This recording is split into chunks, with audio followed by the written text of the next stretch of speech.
Hey, I'm ZSH Plays. Welcome to Bellemont Zoo, where today we're going to be building a habitat for an animal we have never built for before, the gorgeous Indian rhino.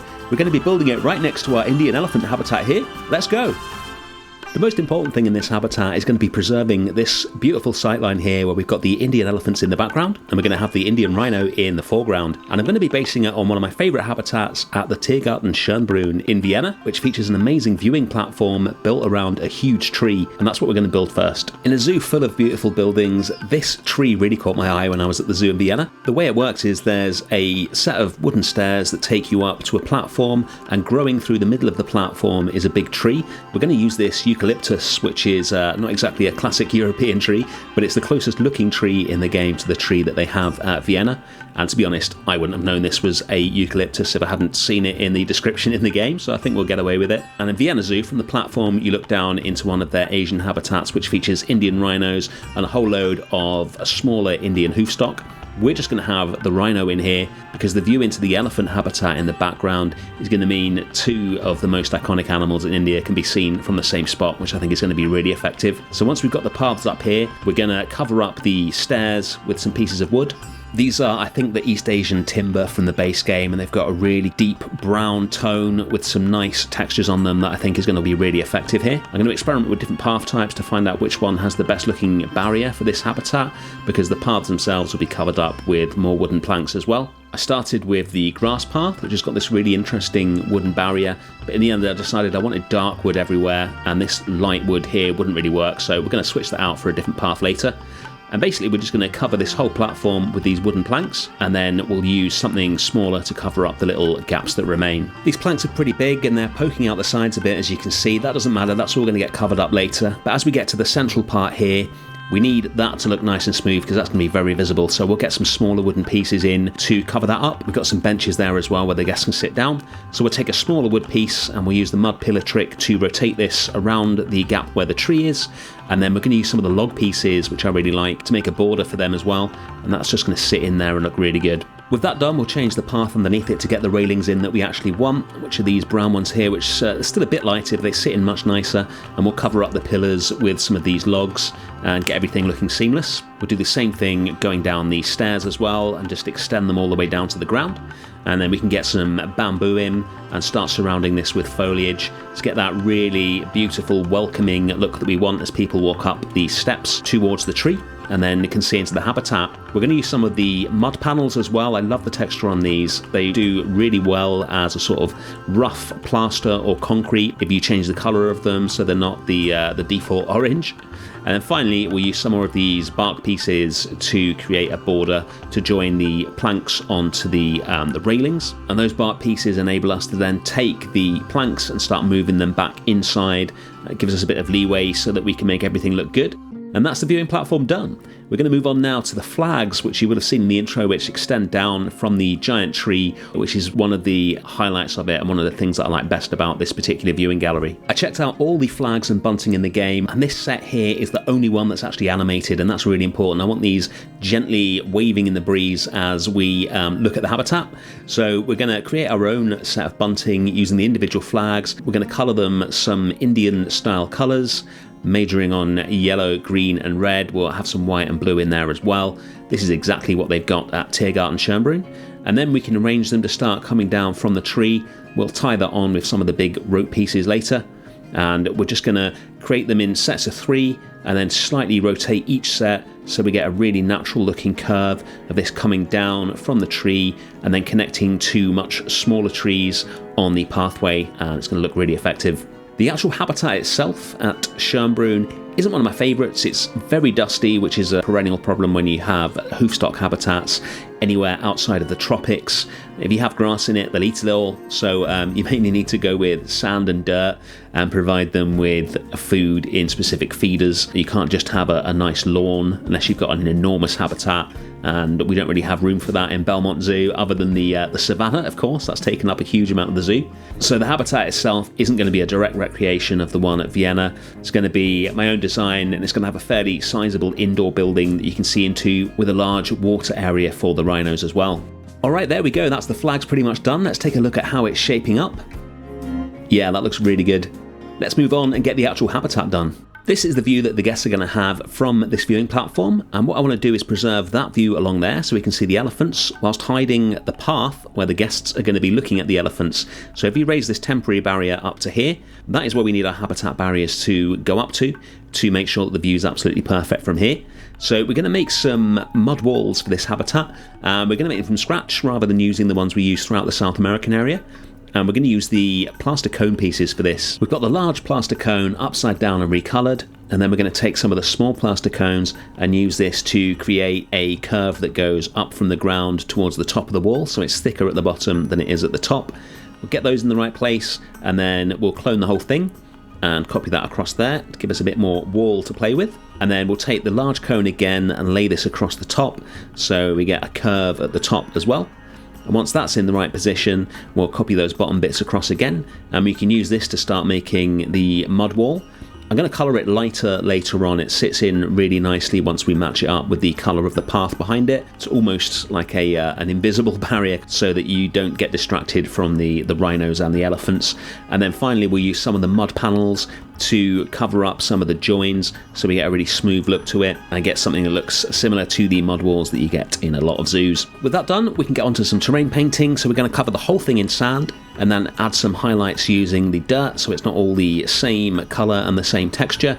This here is going to be the main outdoor area, and then above it, as you look at it here, is going to be the indoor area as well, with a little yard connecting the two with those gates that I've put in there. Those are from the Barnyard Animal Pack. And then we'll dig some terrain out, get a nice large pool in here for the rhinos, and there'll be another pool in the indoor area as well. We'll drop one of our protected trees in from the elephant habitat for continuity, and later on we'll make some new ones to keep it fresh.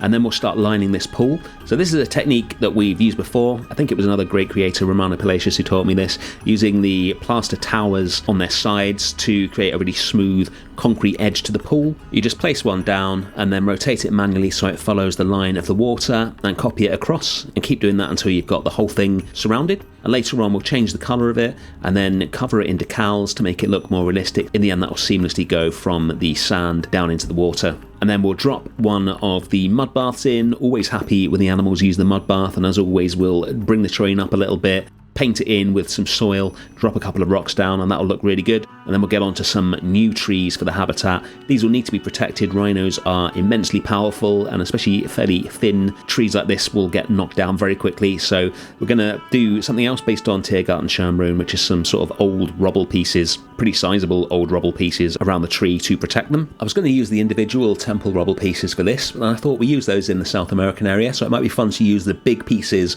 and just find the edges where they're all decayed and ruined, and use those instead to give it a bit more of a unique look. There were some big old pieces of rock in the habitat I was looking at, so I thought it'd be fun to use some really sizable bits here. Once we've got that done once, we can just copy the whole thing over and spin it around, put it around this tree as well. Took ages to find the right tree for this. I want one quite bright green to give a splash of colour to the habitat, but it also needs to be quite small so it doesn't spoil the view into the elephants. I'm actually going to raise them up a bit. Now we've got these big rubble bits as well, just to make sure that the branches don't start until above the eye line into the elephants. And then I've recoloured the mud walls, as I said earlier.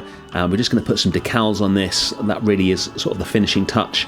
You have to be really careful with positioning them so that they cover all the different depths of the walls, but once you get them in the right place, they look really good. Really happy with those walls now. Just a couple more things to add into the outdoor part of the area. We've got this feeder here, and I'm going to drape this branch over it, which is something else I saw in Vienna. And then we're going to make it a bit more substantial looking. I feel like a rhino would have this over in a matter of seconds. So once we've got this branch up here, we're going to customize the feeder itself. So we're going to get some concrete at the bottom of it, and then just use this little metal piece to join the concrete onto the wood. And that just makes it look like it would actually stand the chance of remaining in the ground. And then if you remember the herbivore feeder that we built for the savannah, I've taken that and got rid of the African theming that surrounded it, and we're just going to use this as a wall feeder filled with hay for the rhinos, and then add some final decals to the bottom of the wall, and then a few of our Nataria bushes upside down to get some more foliage on these walls, mainly concentrating on the corners here because I don't want anything else sticking out above the walls at the back of the habitat, because that's just going to spoil the view into the elephants, and we definitely need to preserve that. So we'll just get a few of those in here and keep copying them until we've got a really realistic bit of foliage there. And then it's on to the final part of the build, which is the indoor housing for the rhino. This is going to be one of the more complex builds in the zoo, because what I want is a building that is circular on the inside but not on the outside, with lots of different levels and a sizable pool for the rhino as well. So we're going to build it in different sections, with one main section which is then going to be broken into little mini sections which are then going to be rotated around until we get the effect that we want. So we're going to start with some pretty shallow steps here which are going to lead down to the pool. The guests are going to be able to see through a large glass viewing window that will be right next to the pool, so on colder days when the rhino is in here, they're still going to be able to see him. We're in a nice warm part of Europe here, so that's not going to be very often, but we want to make sure that the visibility is there in winter. This section that we're building here is going to be sunk down into the ground, so that the floor that we're building right now is going to be level with the actual ground, and then those steps are going to lead down into the sunken pool. We've got a wall at the back, we've got a ceiling in, and once we've recolored it, then we can start spinning this round to create the building itself. We'll copy the larger pieces to the back to give us something to spin round, and we can start moving those around. So we've just got the bottom of the pool, the floor and the ceiling here, and we'll keep doing that until we get the shape that we want, and then we'll select the smaller pieces, mainly these steps here, and rotate them individually so they all line up perfectly, and we end up with a really smooth set of steps going down into the pool. This is going to be very close to the indoor habitat that they have in Vienna. It's definitely functional more than it is beautiful, but that's often a consideration, especially with very large, very powerful mammals like the rhino. The current school of scientific thought on this is that most animals really don't care what the habitat looks like. It's how it functions and what behaviors it enables them to display and how they can live in it. But we will be adding a few decorations and things, mainly for the guests more than the animals. But the multiple levels and the big pool for them is going to be really good for keeping them happy on colder days, but of course they will be spending most of their time in the outdoor part of the habitat. These big blocks here are what's going to join the terrain onto the water. There we go, and we'll build the external wall of the habitat along here. So we're going to go in with the glass straight away. We'll get some curved glass here for the viewing window, just 3 pieces, and we'll stretch these all the way up to the ceiling. That is where the guests are going to stand if they want to see the rhino indoors. And then it's time for detailing. So we're going to get a PVC door in, although I discovered after finishing this that the rhinos can't fit through the PVC door in this game, so that'll be removed. But luckily I'd already built this around it. We're going to have what looks like a sliding door, so that this can be slid across to open and close this opening here, so even without the PVC door it still works. And then we'll get some moss along the sides of the water. You'll always see that in habitats like this. And then we'll get some big sturdy wooden posts up against all the walls to stop the rhino accidentally hurting itself against the concrete or anything like that. These will go around the whole interior of the habitat, and they also look kind of nice. It makes a nice contrast to all the concrete. It won't all be white, by the way. We're going to recolor that in a second. We'll get some designs on the wall as well, just to make it look a bit nicer and stop it all from being just one big block of color. There we go, that's those in. We need some lights in as well, and I like how these lights look if you actually sink them into the ceiling like that. We'll get some deadfall along the side of the pool here as well, just bring a bit of nature into the interior. We'll put some random brackets on the wall, that always looks good, and then a couple of boxes for food that are just outside the door that the keeper's left there. And then you can see I've decorated the outside of it with the few Flexicolor Indian pieces that we have, and that's the habitat complete. Let's check it out. I decided to have some statues to start the area off, leading up to the viewing platform. I think it looks so pretty with all the flags dangling down. And here is our rhino in his indoor pool, about to check out his habitat. Considering the amount of space we have to play with, I decided to go with just the one rhino here. Rhinos are solitary animals, you never keep them together unless you've got the male and female temporarily together to breed. So I figured this will be an overflow zoo where animals that aren't needed for the breeding program will live. And it is the perfect size, I think, for this guy. It's just under 2,000 square meters altogether. He looks so cool wandering around here, and the view from the viewing platform, you can see the elephants moving past in the background. Works really well. And I just love Indian rhinos. They really do look like tanks. They're my favourite species of rhino. Well, maybe them or the Sumatran rhinos. They are even cuter with their little hairy bits. And there we go, there's the whole Indian rhino habitat. I wasn't sure that we'd have room for it, but I'm really pleased that we did. Here's where we started today. And here is where we are now. The Asian area is filling out very nicely. I'm going to leave a tiny little space in case we get any more Asian animals that I want to add in there in future. I thought I'd show you a proper top-down view as well, because we've never seen that before. This is where we are at the moment. I'd say the zoo's about 60% done. Really hope you enjoyed that. Thanks for watching. Thanks to all of you who've joined the Explorers Club. Hit the join button on the channel if you want to see your name up here, and I'll see you again next week for some more Planet Zoo. Bye.